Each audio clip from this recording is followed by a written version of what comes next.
Hey, I'm James, and welcome to Alternate Sides, a podcast about movies, parking, and a 25-year friendship.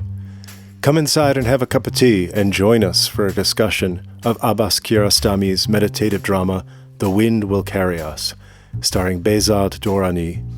Along the way, we also discuss Iranian hospitality in general, Marjie's Broadway debut, and the movie that led to Sam and I first meeting each other. Here we go. Whoa!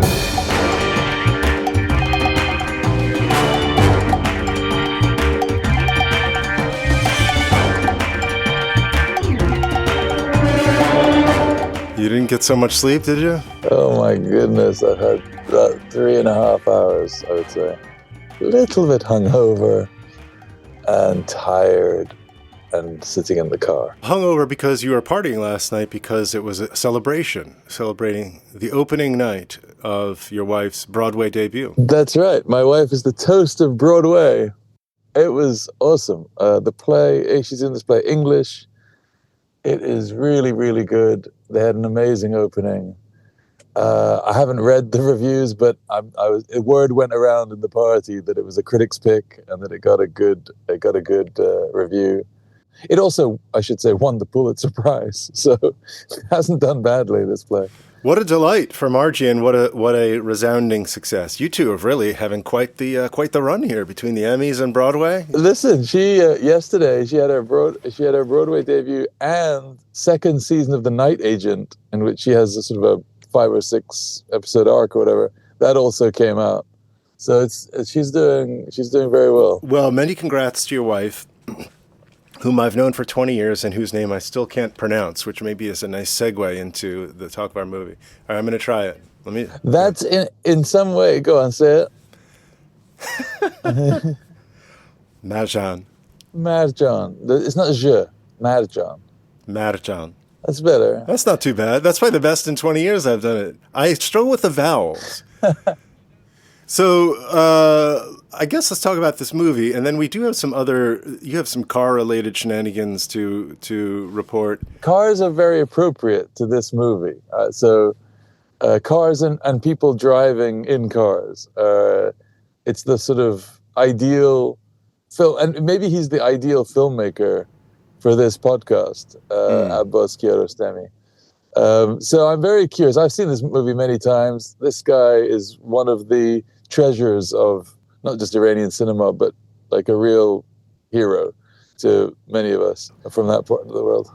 Well, I look forward to hearing your take and having you walk us through it a little bit, because it was slightly mystifying to me in the beginning, and I guess I have a couple of thoughts, but it's funny after some of the, like a Boogie Nights or a Carlito's Way. And this movie is so light and so contained and so... simple, really. Yes, simple, but not so simple.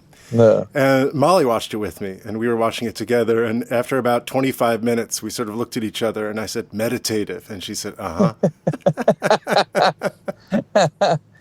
So let me give the briefest bare bones recap as I understood it, because it's not fully explained.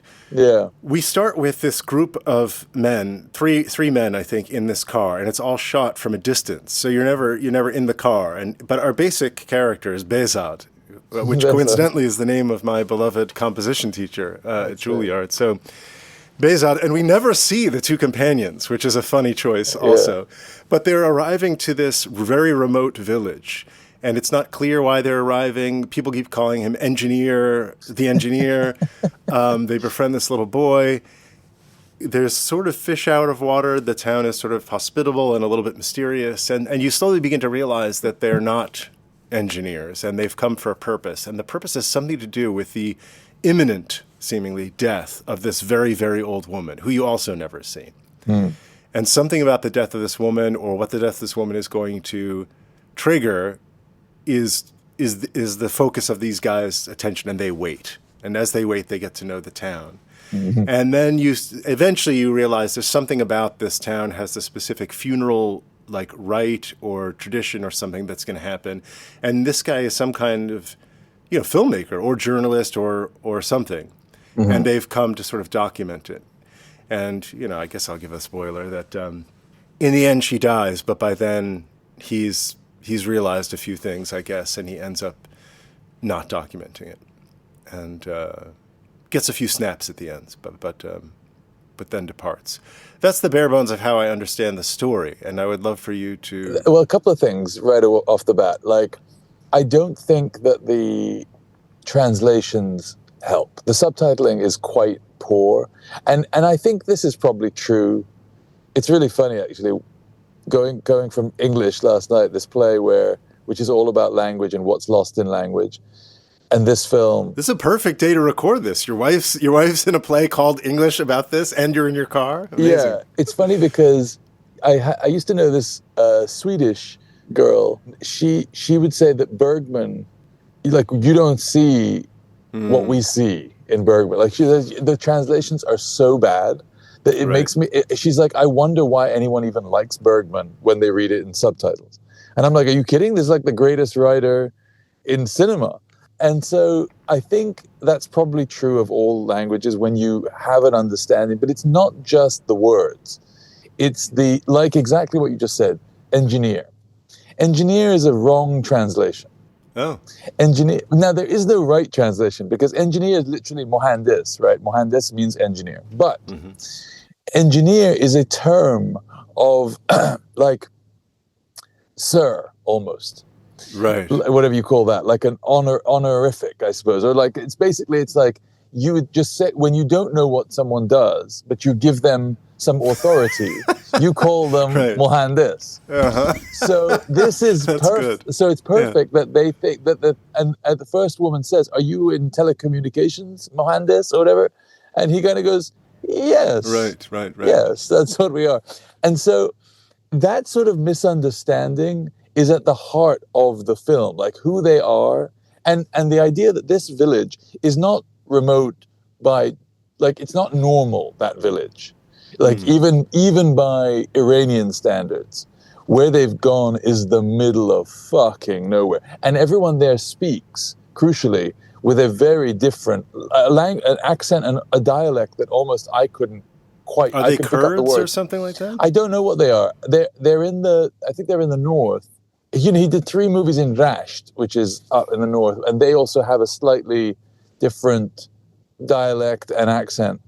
But you could tell, like, some people, like the guy who sits in his car at one point and explains about the ceremony and his mum clawing at her face or whatever. He's speaking in a toned down Farsi for this guy, for our Mohandas to understand. But the kid is very hard to understand. The other people, the women opposite, very hard to understand. Delightful scene, to just interrupt, where our guy he sort of has this balcony, and then opposite there's a balcony of another house, and there's a very pregnant woman there who's hanging laundry up or whatever, and he says hello to her or whatever. And then the next day he comes out and he says, "Oh, I was talking to your sister yesterday." And she says, "No, that was me." And he says, "No, I was talking to your sister." And then you reveal, and the woman is not pregnant, and she's hanging up laundry. She's had the baby, and she's just back at work the baby's like, attached to her back. It's incredible. That's her 10th child. Right. That's right. Yeah. So the film is actually very funny.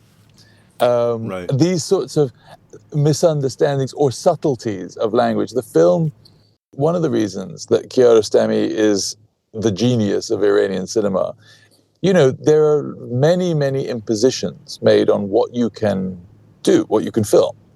So you can't film men and women together, right? Really. You can't film people who aren't husbands and wives together. You can't film any woman without a hijab, without covering her hair. You can't do any, no man and woman could ever touch. There are so many restrictions. So what he was able to do is he was able to show this society either through, he became famous through like using children as the path in, because with children you could do it. You could film children freely. But he's able somehow in his films to touch on all the elements of Iranian society without getting in any kind of trouble.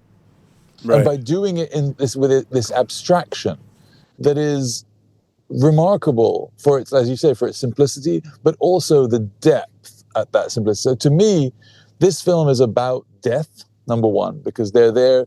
There's this kind of comic, like almost like Beckett-like thing of you go there to wait for someone to die and they don't die. Right. And then you're there for like days turn into weeks. Everyone's wondering. And he slowly becomes integrated into this village. Yeah. So that's a wonderful like premise. But it's also about love and sex and the relationship between the sexes in a way that you could never talk about openly or show openly. But he, with the scene with the woman opposite that you just described, with the scene with the woman who runs the tea house, the coffee shop. And the scene with the milking of the cow, which I'm guessing for you is an extraordinary scene. That scene is like revolutionary, like what he shows in that scene. Like he gets right to the edge of what you could imagine the censors are like. He was almost too clever for the censors, though. They didn't realize. Well, when I was watching, I was like, okay, this is a good scene, but I can tell that this is actually a great scene, and I'm not getting it somehow. Well, it's also that the third thing that it's about is poetry, right? Language and poetry, which is to every Iranian. Like the first thing you see when the little kids are walking in the street, there's a thing in Iran that they do. It's called, bait. So like you say a line of the couplet, and your friend will always finish that couplet. Right. And it happens several times in the film. Every person in Iran, knows how to finish these lines. So you have that moment. Then it gets to the Furugh moment, which is she was the sort of the modernist feminist poet who lived for a very short period in the 20th century. And then there's the great sequence with the doctor at the end when they're driving on the moped. Through, absolutely gorgeous through the fields, and the doctor is reciting poetry. I mean, it's just like for an Iranian, that is like he's just showing you, he's giving you the entire culture, that whole thing. It's our essence. He's managed to put on screen at a time when he's not allowed to really show any of it. The village is incredible. It's made up of all these like makeshift ladders and crazy angles. You can tell it's been like put together and rebuilt kind of over many, many hundreds of years. I thought of you with the milking. See, there's this issue of milk that goes through the middle of the movie where he's trying to get some milk. Anyway, he goes to one house and the young girl finally gives him milk and he says, "What do I owe you?" And she says, No, you're our guest. And he says, "No, come on." And she says, "Talk to my mother." So he goes to the mother, "What do I owe you?" And she says whatever she says, and he pays her. And then as soon as he leaves, everyone's like, "Why did you take his money?" So then she goes running after him. The woman, it's the girl who comes up from the thing, because of the scene they've had. She's like, "You can't possibly take money from this guy." And she's like, "Oh, I don't know. I thought whatever." No, she's like, no. Take it back. But then he leaves the money anyway. But there is also a cruelty to this Behzad character, right? Like the scene... He turns the tortoise on its back. Exactly. The tortoise on its back. So mean. And Kiarostami is like too nice a filmmaker to leave the tortoise on his back. I thought that with you. I thought, he's going to get... He's up on this hill that he keeps going up to because he gets lousy cell phone service. That's amazing. So anytime anyone calls him in the village, he says, "Hello? Hold on." And then it's like 10 minutes of him running through the village, getting into his car, driving up the hill. Hilarious. And he gets up to this hill. Yeah, and at some point he's frustrated. And there's this tortoise that's going along, and he just flips the tortoise over on its back with his foot, and then he gets in the car. And I was thinking first, no. But then he's going to get out of the car and fix it. But then he doesn't get out of the car, and I was sort of like, wow. And then Kiarostami goes back, and you have a little insert shot of the turtle righting itself, the tortoise righting itself onto its feet. And I went, and I thought, I bet Sam wouldn't put that shot in. He doesn't like that's a. He's too kind. He couldn't leave that poor thing. He also goes back, and then you see the dung beetle in the next scene. Yeah. The other thing that I really love, and I was really moved by the first time I saw it, and again this time, is he's so good with children that child, the little child who's like his guide in the village. He's so sweet, and he's always having to take his exams, and he's always going to school, whatever. And when Behzad upsets him, he gets cross with him. And that's, again, it's another thing that's not translated. Jushom had the car, and all that just doesn't translate. But he basically, he loses his temper with this little boy. And then later he tries to make it up to him. He goes to school and apologizes. And the kid just won't have it. The kid's just like, no, fuck you. I'm done with you. And I thought it's so much more honest than we ever see like depictions of children in movies, is that he just is like, no, I'm actually not, just because you came over and said sorry, that doesn't make it right. And he's the only one who seems to see Behzad for who he is, which is actually quite a manipulative and not devious, but like he's up to something. Right. You know, and the boy's in on it from the start. The boy knows about it from the start, and he calls him on it basically by the end. Well, and so he has this, what I saw as a kind of change of heart, where he kind of realizes these people become real people to him. And he realizes how intrusive, I guess, he is and would be documenting this thing. This is my read on it. And then decides to leave. But he still gets the photographs at the end. It's almost I don't know if he doesn't film the ceremony. Oh, really? I don't know. I'm not, it's not made clear. There's no explicit point made that he hasn't. And well, he gets in his car and he's driving away. Well, no. There are many time cuts in this film, day to day to day to day. Right. And if you notice, he pulls the car out. He gets the photo. The women obviously what goes on in this little village is that when someone dies, the women, and this is also this goes to something about Iranian culture that is death obsessed. Like we've talked about this, I think, before. We mourn on the day. We mourn for that first week. So he says, he's talking to his mom when he goes up to the thing, and he says, someone has died. And he says, I'll be there for the 7th.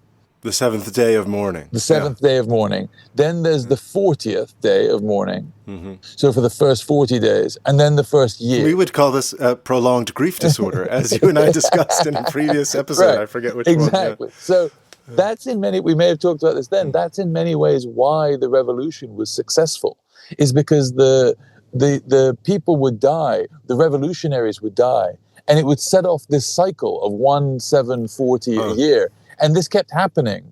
And so these cycles kept falling on top of each other. So it was a continuous reminder. It wasn't like, oh, someone died, we'll mourn it for a few days and then we'll get over it. That death, this concept of martyrdom in that culture is enormously deep-rooted, And so anyway, that's something, again, that speaks to Iran and this culture. But this group of women obviously perform some rather extravagant, by the sound of it, grief ceremony. That's one way of putting it. It involves slashing or cutting of the face somehow. They tear at their own faces, as one does. Naturally. So then anyway, we see the women are going off to do the ceremony, and he's got his camera and he's following them. And then there's a time cut. And he's washing the car. The first thing we see is he throws the water on the car. Yeah. I think he's filmed the ceremony in the meantime.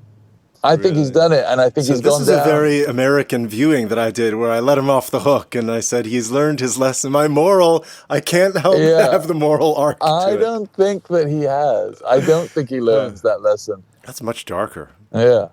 Well, that's it. Well, and so then somebody in his own family has died, and he's ignoring that in order to sort of selfishly document this thing. Mm-hmm. He's on a mission. He's a man on a mission. This is very interesting. This is much more subtle than I was able to see. It's hard. It's hard because his films are so, on the surface, it's like what he's depicting. On the surface, everything is one thing. Right. But it's all about what's underneath. Everything is about what's underneath. That's why the milking scene is so great. Because he actually takes you downstairs and shows you what's underneath. Let me just pivot away for a second in a way that might not seem related, but is. We lost a giant this week. We did. One of the real good ones. Yeah, David Lynch. A real sort of creative, artistic kind of hero of mine. And I don't love everything he ever did. I don't love his art, but his spirit and his relationship to his work I always found so admirable, and his commitment to it and to the Yeah. idea. And he said something, so now that he has died, there are all these flurry of social media posts about him and interview clips. And he was saying in an interview clip about this idea of surrealism or abstraction or of being confusing. And he said, I never set out to confuse anyone. Yeah. But the idea is like we have these ideas, and the ideas are abstract. The way life is much more abstract than any movie. Yeah. But he says that the thing that's amazing about it, and I say this in the context of this film, is like a painting doesn't change, the film doesn't change. That's printed on the frames, Mm-hmm. But what happens is each time a viewer comes, they engage with it. And they bring something, and the painting or the film reflects back something, and it creates this circle. And it's different for each person, and it can even be different over the course of time for the same person. And he said there's something about that that's really powerful and very beautiful and mysterious. And clearly that's being played out in our different reactions to this movie, Beyond just, not getting the cultural references or whatever. It's a kind of movie. Tarkovsky is the same. You can't walk into these movies, and I think Kiarostami is much more accessible than Tarkovsky. I think he's much funnier and like more cheeky than Tarkovsky. But like, in order to get something out of it, you do have to meet it somewhere, right? These are films that ask of you a certain different style of viewing. It's not the like get in there and just go for the ride. The ride is much more. The ride requires audience participation in that you have to put your stick into the water and see how deep it goes. He doesn't just give it to you, but it's all there. I thought that too. After we had watched it, I thought, I don't know if this was an intentional part. Oh, you'll be pleased to hear. Look, I've double parked, and there he goes. There he goes. So I did my duty, Jimmy. There goes the street sweeper? Yeah, there he goes. Fabulous.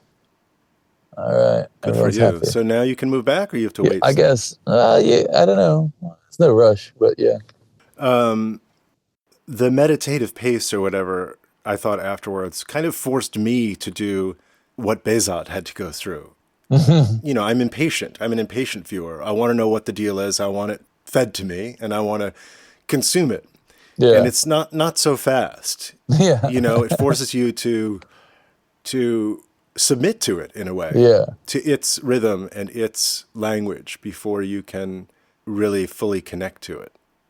Yes. And I feel like that, definitely Tarkovsky is like that too. Definitely Lynch is like that too in a way.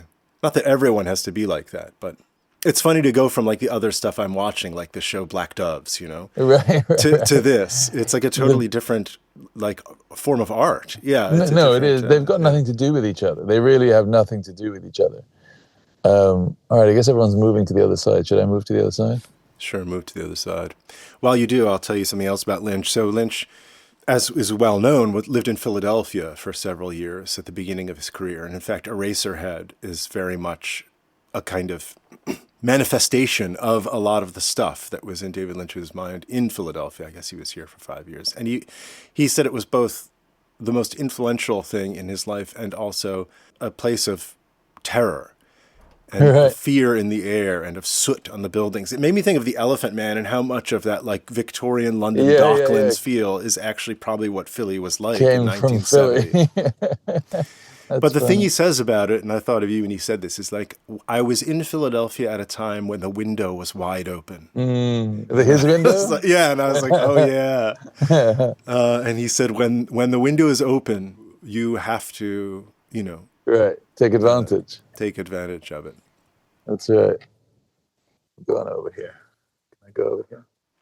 All right, so you've got this car. Now, what's the deal with the car? I'm starting to think that Terry is a charlatan, is a mountebank. Because I think you and I spoke and there was... One sec, I've got to take this wire out and I'll re-plug. Hang on.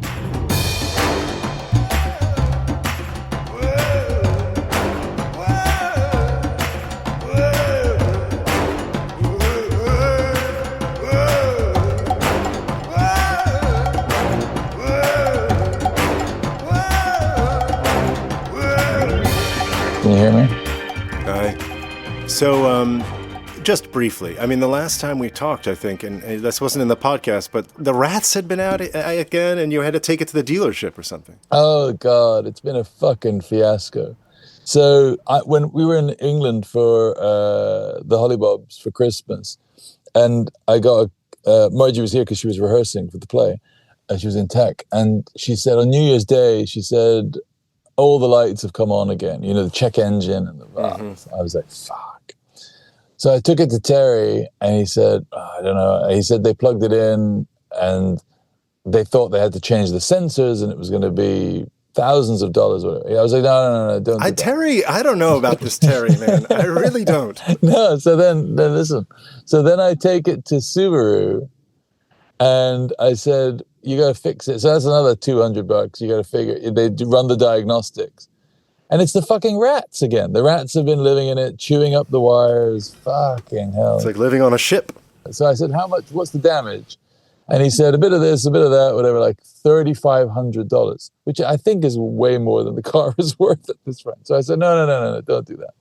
So then I called Terry, and I was like, mate, this is what they've said, it's the rats. And he's like, oh, if it's the rats, I can fix it for you. If we know we don't have to change the sensors, if it's just the wiring, bring it over. And I did. He took the whole fucking thing out, changed the brake pads, changed the oil, brand new car. Sitting here with a brand new car. We'll see about that. We'll see about that. I do think our number one issue with the car is rats, which is a weird thing to say. But Terry's a good guy. Terry's a keeper. He always told me, he said, don't sell the truck to Subaru. He said, I'll buy it from you. He likes the truck. He likes it enough to go and get speeding tickets, driving it around without your permission. Well, you've given him the car. This is an inherent understanding. No, I haven't given him the car. No. And what would you say, though? If Terry had taken you a car and he's getting speeding tickets, what would you say? I would probably pay the tickets and just never go back. That's so lame. Which I admit is lame. I salute you. I don't think I could go in and say, mate, this is not on with 2 speeding tickets. But Terry, did I tell you that Terry, we were going by once, and he loves Wilder, and he gave Wilder $50. So that's what you get with Terry. Like, he just was like, oh, go buy yourself something good. Hold on. This guy is, you and Wilder walk in, and Terry just gives him $50, your son, who's when, 11, 12? He's like a neighborhood guy. He looks after the kids, right? He's like a really sweet. Also, neighborhood guy look after the kids is also I don't mean that, not in a bad way. No, he's all the moms that walk by, they all know him. He says hi to everyone. He says hi to the kids. He's like the guy who looks after the block, you know? And so one time we were there, and he tried to give Wilder money, and I was like, no, don't worry, don't give him money. It's okay, don't worry about it. He's like, no. And I was like, no, it's fine. And then this time, we were sitting in the car, and this was after the speeding ticket thing, and he gave him $50, and I said, Terry, I'll take it, because that's half of what the speeding tickets were. And he was like, oh, yeah, all right, go on, kid, buy yourself something nice. And so he's just a really sweet guy. I bought them all beers one time as well. It was summertime, and everyone was just sitting out, because they open up the door, and they all hang out. See, this is very nice. This is why to me, you have, I think because of your parents, but also because of your culture, an inbuilt automatic generosity and hospitality. It's very important. Which I don't have. Yeah. I do. I would love for it. But this idea of negotiations, not rules, right? And the idea of the neighborhood and of looking after each other and of, this sort of thing is just, especially with a mechanic who's like, already I'm suspicious and already is so transactional and is so, anything with a car, they're trying to squeeze you, you feel like you're getting taken advantage of, And it's why it's much better for us to work with people and not like organizations. Like my dad and I are always trying to find not go to the Subaru, but go to a Terry, because it's much more our speed. If you notice in the movie, this again doesn't come across in the translation, but every place he walks by, every house that he walks by, they all invite him in. Oh, do they? That doesn't come across. They're all saying Befarmain, which means please come have a tea, basically. Just come sit and have a tea. And he said, nah, I can't, whatever. Thank you so much. I'm okay. Thank you. But that's just a constant, that's not strange at all. And they mean it, right? Oh, they totally mean it. They totally mean it. Like there's an understanding of hospitality that is ingrained. Which I think we've gotten further and further away from, even by American standards. I mean, I think when I was little, and before that, like the idea of a friend just showing up at your house was not that weird. My dad always used to say that was the thing he missed most, was that no one did that. And even in Iran, he said it's become, by all accounts, a lot less. But like that idea, you would do that constantly. Everyone would just show up. This is one of the reasons why we bought this house. We moved out of the city to the suburbs, partly because closer to the school that the kids were going to go to for high school, but also because Molly and I had this idea of like wanting to be the house where the kids' friends would show up after school. Hey, Mrs. L, you know what I mean? And feel at home. And that it could be coming and going. And we would, stay for dinner, whatever. And unfortunately, the pandemic sort of blew all that up. But I love that idea. And I totally admire and delight in your generosity and hospitality. Have we talked on the podcast about my favorite moment in Close Up? I don't think so, no.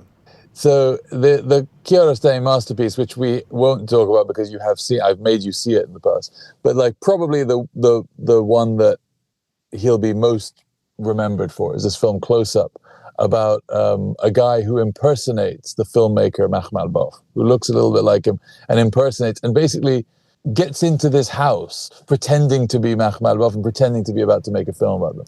Right. About halfway, 3/4 away, whatever it is, through the film, the family realizes what's going on and they call the police. And because this guy's like, just hoodwinking them, basically. Right. And there's a scene where the police come in and through the back and they start to, like a few policemen come in. It's all been arranged. They're going to take him away. And as they're about to take him away, the mother of the house says, well, wait, please. He hasn't eaten yet. And they say, well, we have to take him. And she says, well, just let him I have some food. Let him have an omelet first and then take him away. This is the guy that is deceiving them. Right, and the criminal who's been trying to swindle you. You're going to feed him before he gets taken away to jail. Because it's her, because she doesn't feel good about that. Because in her understanding of what it is to be a good person is the person who does that. And to me, it's one of the most beautiful examples of his genius is that this line, it tells you everything about that society. It tells you everything about like the different layers of hospitality in Iran and how people interact. It's so inconceivable. Well, this is you and Terry. I mean, exactly.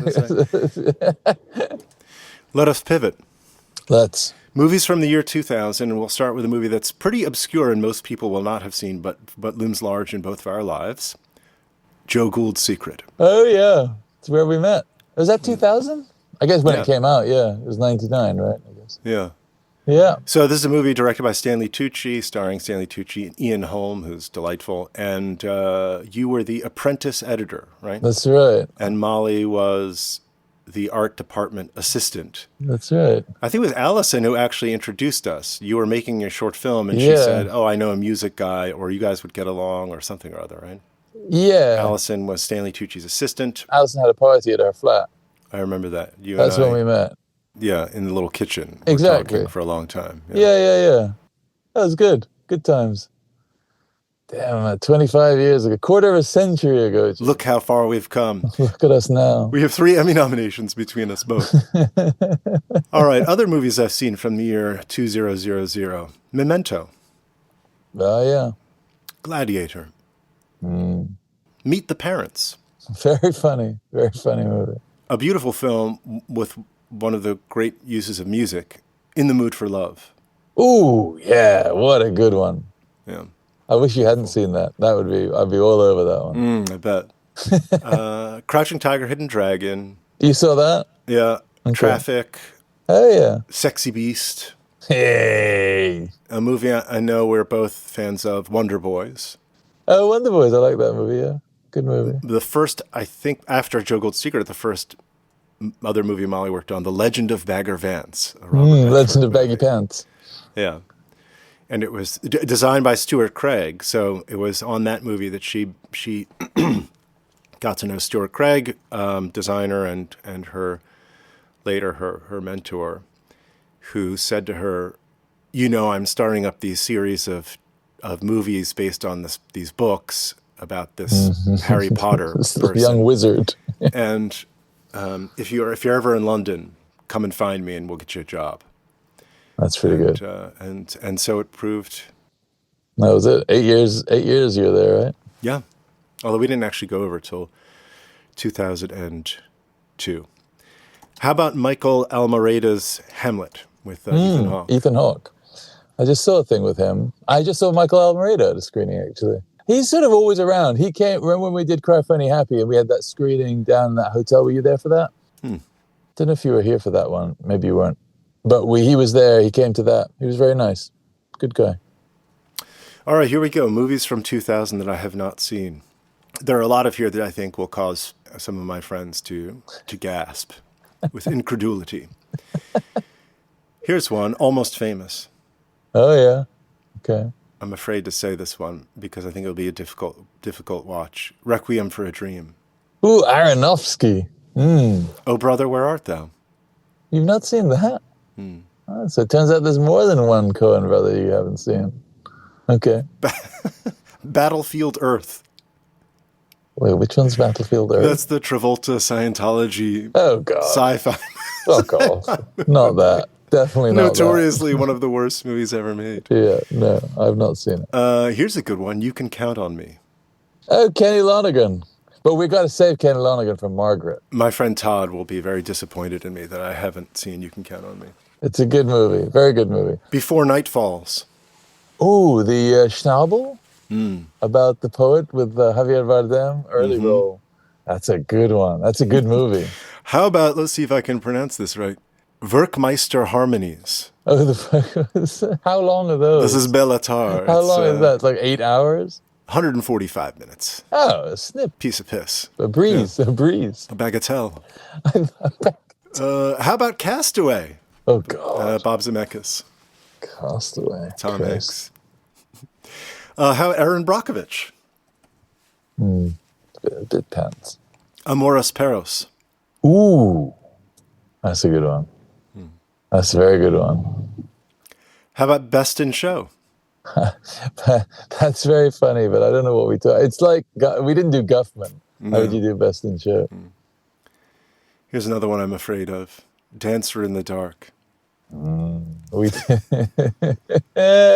have to do Dancer in the Dark. No. Oh, God.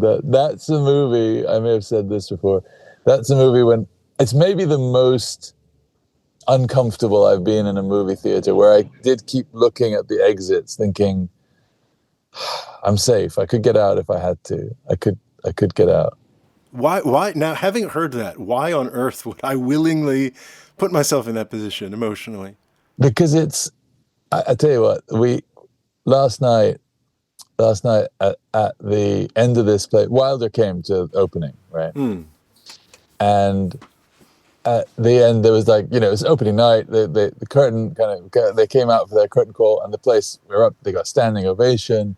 They were so visibly moved. The play is very tender and like intimate and beautiful, like especially at the end. A wonderful moment for Wilder to have been able to see his mother. Yeah, Wilder he saw it at the Atlantic, but he was sort of like, it wasn't, this is different. This is a Broadway house, 800 people, whatever.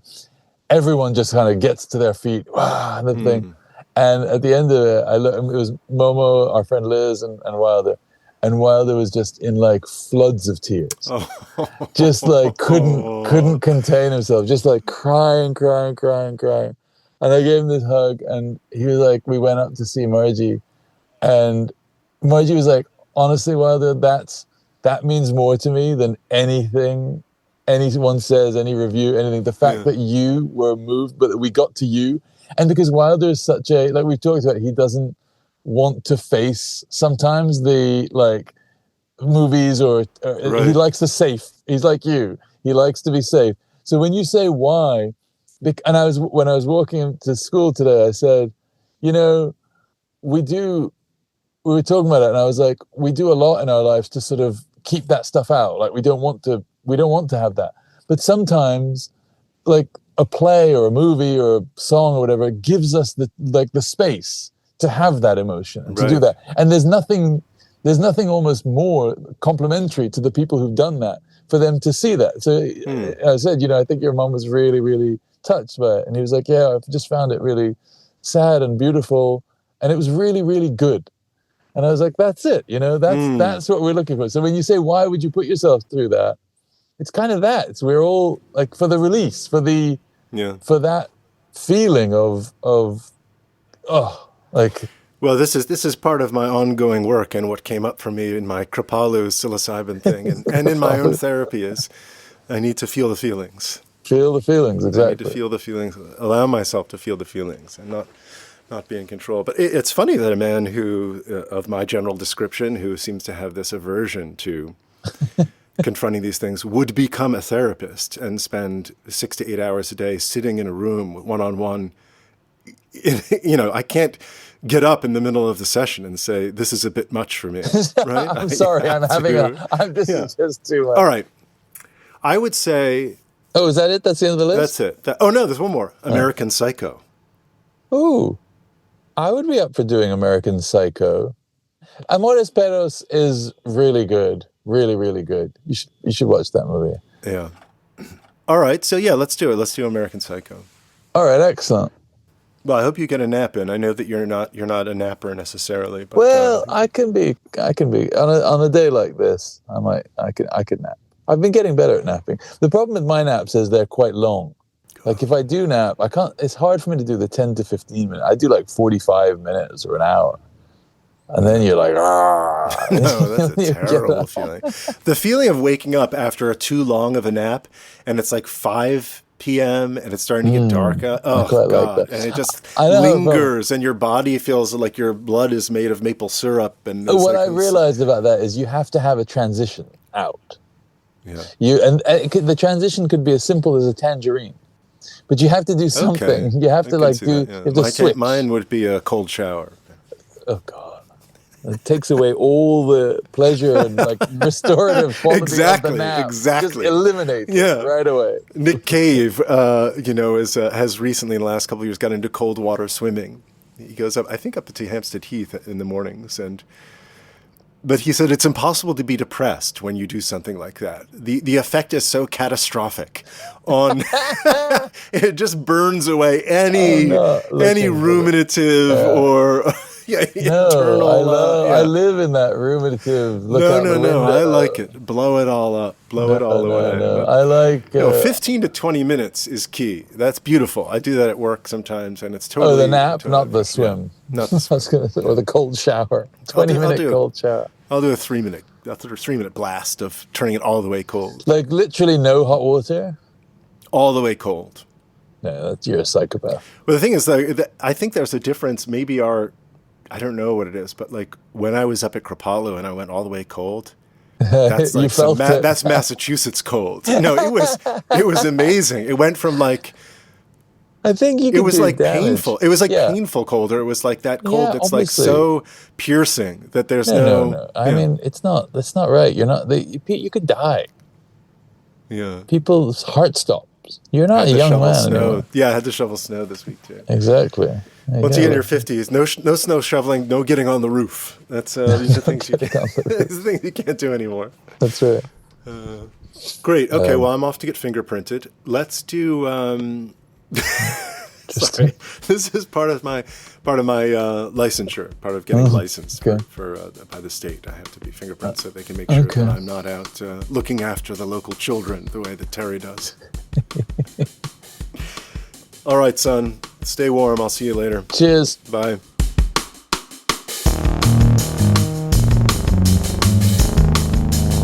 And that's that.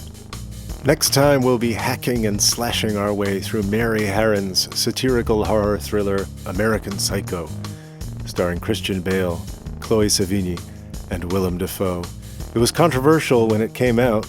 We'll see how it feels 25 years later. Check it out if you have a chance. Bye for now.